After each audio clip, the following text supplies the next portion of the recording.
বলতে অবাক লাগে মা, খারাপ লাগে, অবাক লাগে বলবো না, খারাপ লাগে যে আমরা সনাতন ধর্মের মানুষ, আমরা কলিযুগের মানুষ, সব থেকে বড় কথা আমরা পশ্চিম বাংলার মানুষ। শ্রীকৃষ্ণ বাংলা ভাষী ছিল, জানো কৃষ্ণ কি ভাষায় কথা বলতো? ব্রজবালী ভাষা। শ্রীরামচন্দ্র বাংলা ভাষী নয়, একমাত্র গৌর হরি হলো বাংলার ঠাকুর, বাংলায় কথা বলতেন, আবার এই পশ্চিম বাংলার। কিন্তু অদ্ভুত বিষয়, আমরা সেই পশ্চিম বাংলার মানুষ হয়ে ক্রিসমাস ডে পালন করি, যিশু খ্রিস্টের জন্মদিনটা আমরা পালন করি, কিন্তু গৌর হরির জন্মদিনটা আর পালন হয় না। ঠিক বলছি তো? আচ্ছা আরো বলে দিই, এই যে বাচ্চাগুলো আছে বলে না, আমি একটু সহজ করে বলতে চাই। দেখবেন অনেক ছোট ছোট বাচ্চাগুলো বসে কীর্তন শুনছে, তাই গৌর হরির জন্মদিন কথাটা আমি বললাম। তাহলে আপনারা কিন্তু জন্মদিন বলবেন না, আমাদের জন্য আবির্ভাব তিথি, ভগবানের জন্ম হয় না, আবির্ভাব। এদেরকে বোঝানোর জন্য আমি কথাটা বললাম। যীশু খ্রিস্টের জন্মদিন পালন করিস? হ্যাঁ, কি খাস? কেক খাস? আর গৌর হরিকে জানিস? জানিস না। তার জন্মদিন কবে জানিস? তোর জন্মদিনটা জানিস? এটাই হচ্ছে ব্যাপার বাবা। আমরা তো সনাতন ধর্মের মানুষ। আমার প্রশ্ন আছে মায়েদের কাছে, আচ্ছা বলুন তো মা, যে বাচ্চাটাকে আপনার ঘরে আছে, যাকে আপনি যীশু খ্রিস্টের জন্মদিনে দামি কেক এনে দিচ্ছেন, তাকে কি একটু দোল পূর্ণিমার দিন একটু প্রসাদ এনে বলেন আজকে আমার গৌর হরির জন্মদিন, তুই একটু প্রসাদ? যারা 25 ডিসেম্বর পিকনিকে যান, তারা কি বাচ্চাদেরকে হাতে ধরে ওই আমার গৌর হরির আবির্ভাব দিতে একটু মন্দিরে যান? তখন আপনার সময় থাকে না, ইচ্ছে জাগে না। আমরা জানি না, অনেকে জানি না, জানি না থেকে বড় কথা হলো আমরা জানতে চাই না। এবার আপনাদেরকে বলবো, এখন যে আমরা বিদ্যালয়ে যাই, আমাদের তো আর গুরুকুল নাই, এখন আমাদের বিদ্যালয়, তো সেইখানে দেখবেন আমরা শিখ, জৈন, ইসলাম ধর্মের মানুষ, খ্রিস্টান সব একসঙ্গে পড়ছে, সব ধর্ম সমান, কারণ ভারতবর্ষে সব ধর্মের মানুষ আছে। ধর্মটা অবশ্যই সমান, যে যার কাছে সে তার ধর্ম শ্রেষ্ঠ। আমি তার ধর্মের বিষয়ে কিছু বলবো না, খারাপ বলবো না, সে যেন আমার ধর্মের বিষয়ে কোনো খারাপ কথা না বলতে পারে। আমি যেমন তার ধর্মের বিষয়ে কোনো খারাপ কথা বলবো না, তেমন আমাকে লক্ষ্য রাখতে হবে ও যেন আঙুল তুলে আমাকে, আমার ধর্মটাকে খারাপ বলতে না পারে, সেই ব্যবস্থাটা আমাকে করে রাখতে হবে। মায়েরা বাচ্চাদেরকে ভালো করে মানুষ করেন কেন? যাতে বাবা এই কাজটা করিস না, লোকে খারাপ বলবে, বাবা এই কাজটা করিস না, মানুষ একটা আঙুল তুলে কথা বলবে, বাস এই জন্যই। তাহলে আপনি আপনার সন্তানকে ভালো করে তুলছেন যাতে কেউ আঙুল তুলে কথা বলতে না পারে, আর আপনি যে ধর্মের মানুষ সেই ধর্মটাকে আপনি নিচে নামিয়ে দিয়েছেন। হাজার মানুষ আজকে আঙুল তুলেছে, তার জবাব কি দেবেন?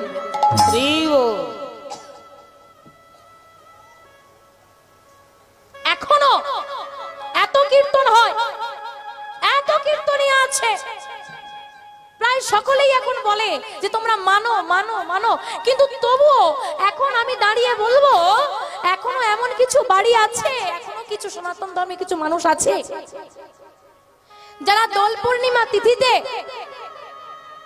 আমার গৌর হরির আবির্ভাব তিথিতে, সব বাইরে থাকে চাকরিজীবী, ওই দিন ছুটি, সব এক জায়গায় হয়, বলে একটু কষিয়ে রান্না না করলে হয়, ছুটির দিনটা জমাতে হবে না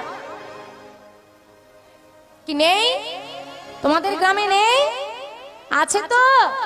এই রকম কিছু আমি বলি যেন আমার কথাটা সে তার কানে যায়। এই রকম কিছু মানুষের জন্য আজকে সনাতন ধর্ম নিম্নগামী হয়ে গেছে।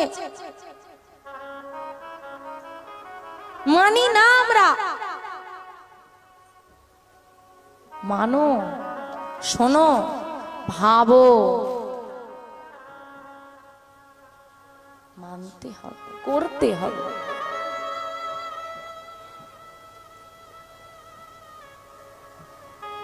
মানুষ যা ধারণ করে তা হলো কর্ম, মানুষকে যা ধারণ করে তা হলো ধর্ম।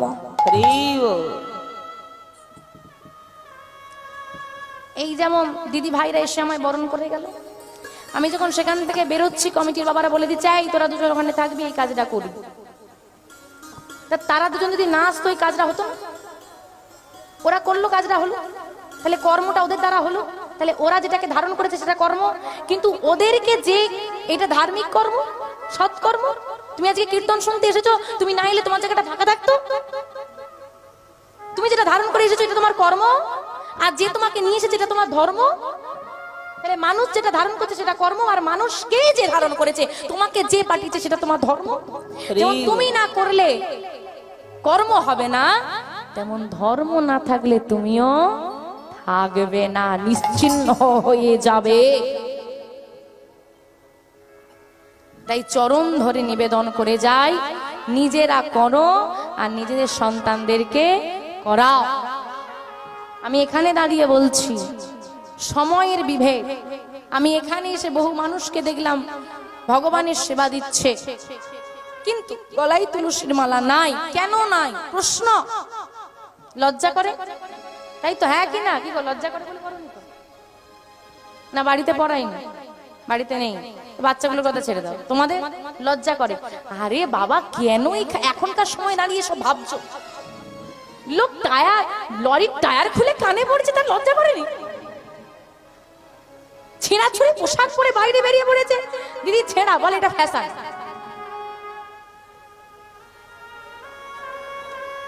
আরে শরীরটা একটু দেখা না গেলে এইরকম শাড়ি পরে লাভ ডাকা দেখা যাবে, তবে তো শাড়িটা ভালো লাগবে নাকি দেখতে? হ্যাঁ কি না? একটু দেখা যাবে। এখন দেখবে সব শাড়ি পরে, বলে দেখো যেন একটু দেখা যায়।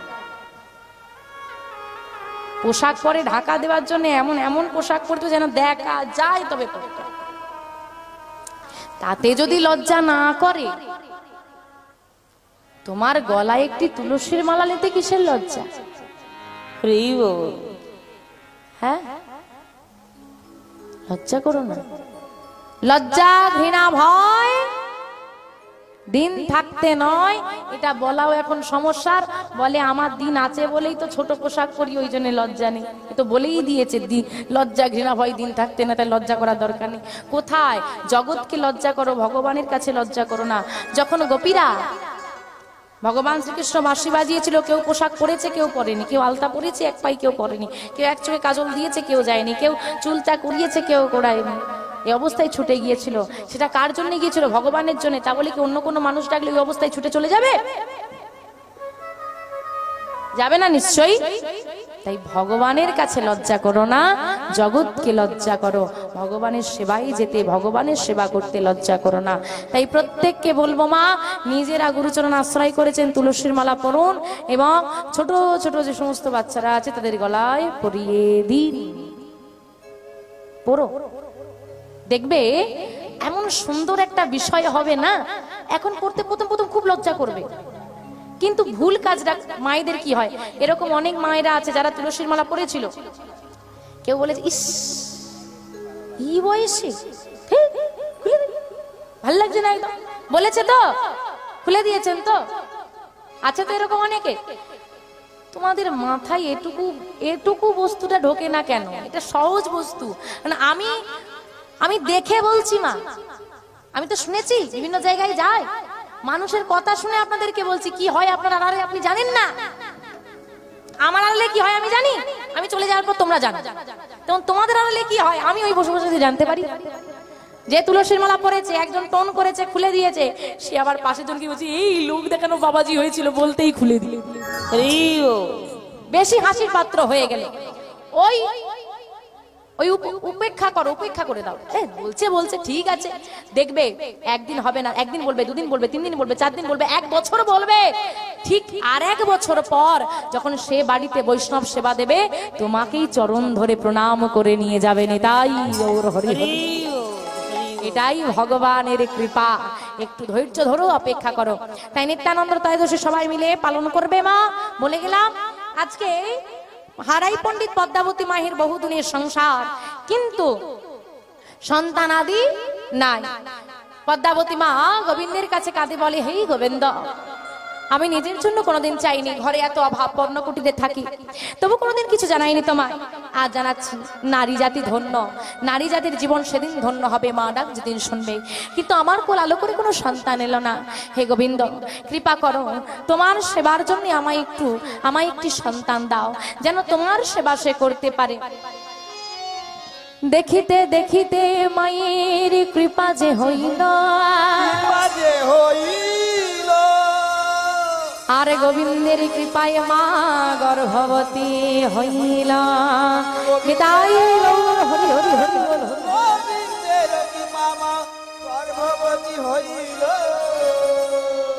মা গর্ভবতী হয়েছে, কি আনন্দ! গোবিন্দকে সেবা দেয়, বলে হে গোবিন্দ, তুমি কৃপা করে সন্তান দিয়েছো, সন্তান যাই হোক না কেন যেন তোমার ভক্ত হয়। সন্তান কামনা সবাই করে, কৃষ্ণ ভক্ত সন্তানের কামনা সবাই করতে পারে না।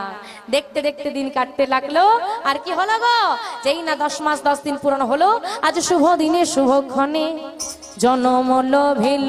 আজ শুভ দিনে শুভক্ষণে, হরি বল হরি বল হরি বল। শুভ দিনে শুভক্ষণে জনম লভিল, আজ শুভ দিনে শুভক্ষণে জনম লভিল।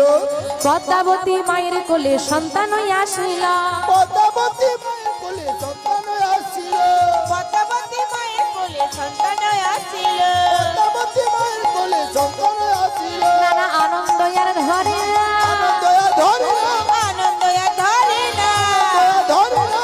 ঘরে ঘরে উলন ধ্বনি, আনন্দ আর ধরে না, ঘরে ঘরে উলন ধ্বনি, আনন্দ আর ধরে না, ঘরে ঘরে উলন ধ্বনি, আনন্দ আর ধরে না। আজ ঘরে ঘরে হরি ধ্বনি, নিতাই গৌর হরি হরি হরি হরি হরি। আনন্দ ধরে না, আনন্দ ধরে না, আনন্দ ধরে না, আনন্দ ধরে না, আনন্দ ধরে না।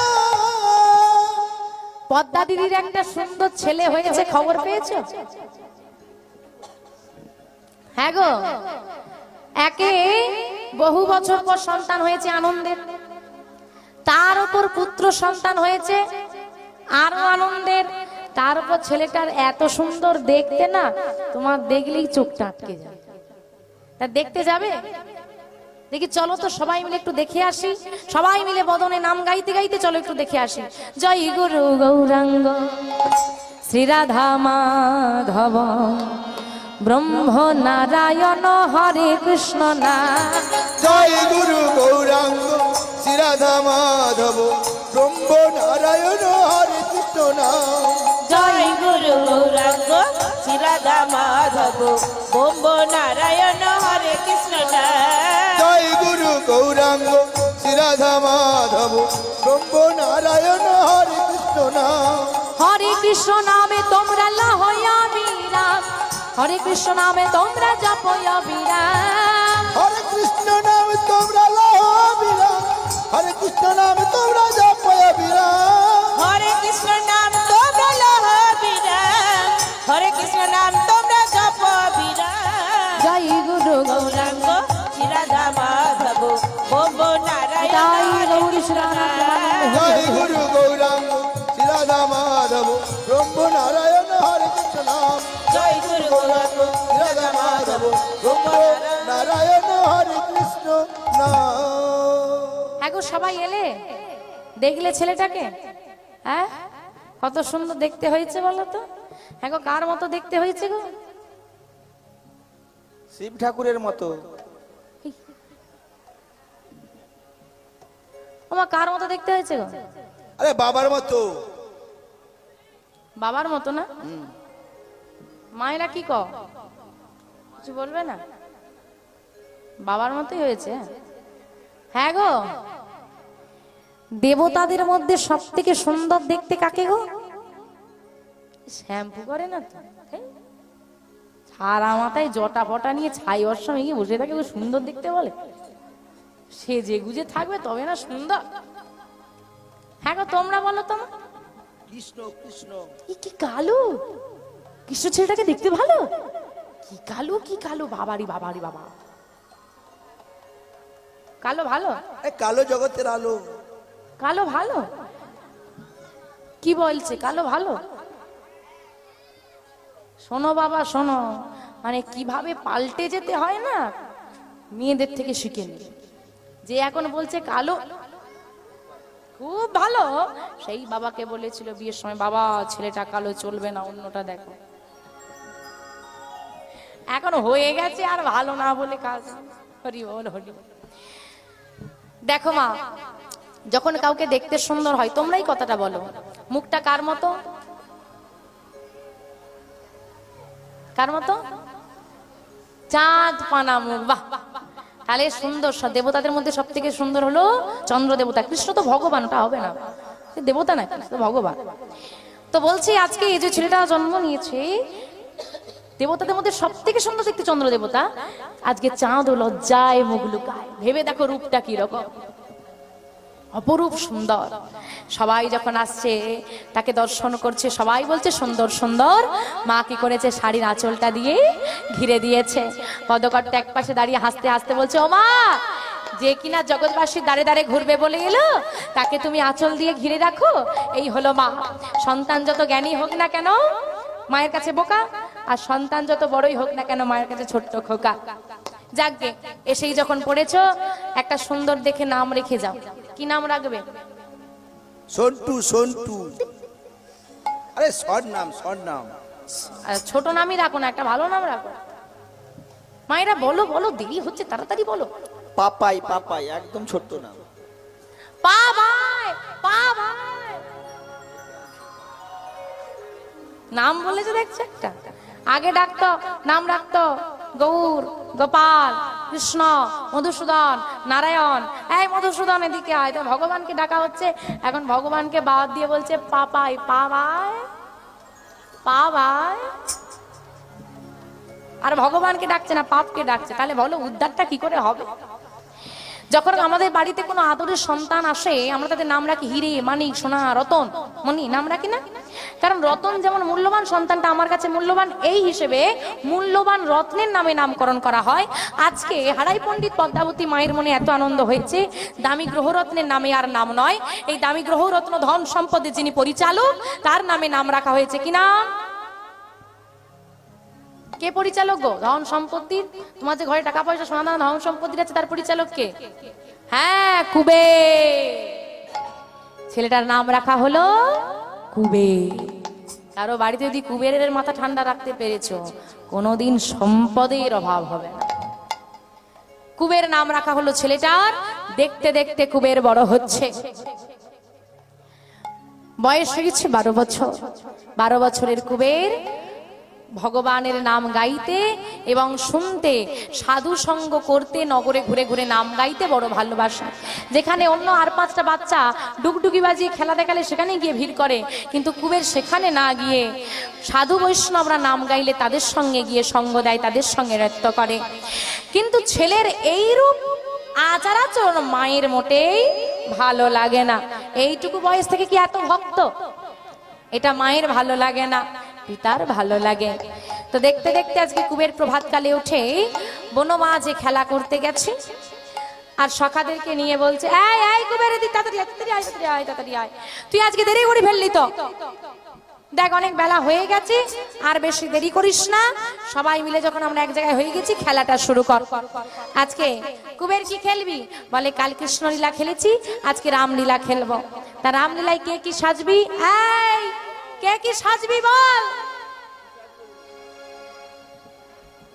কি সাজবি রে? আমি হনুমান। হনুমান। হ্যাঁ, ভালো মানাবে, শরীরটা বেশ ভালোই আছে। আর আর কে কি সাজবি? আমি জাম্বুবান। এই তোকে মানাবে না, রোগা পেটকা শরীর নিয়ে জাম্বুমান হবে। এই তুই হবি রাম। আরে সবাই তো সাজলো, তুই কি হবি?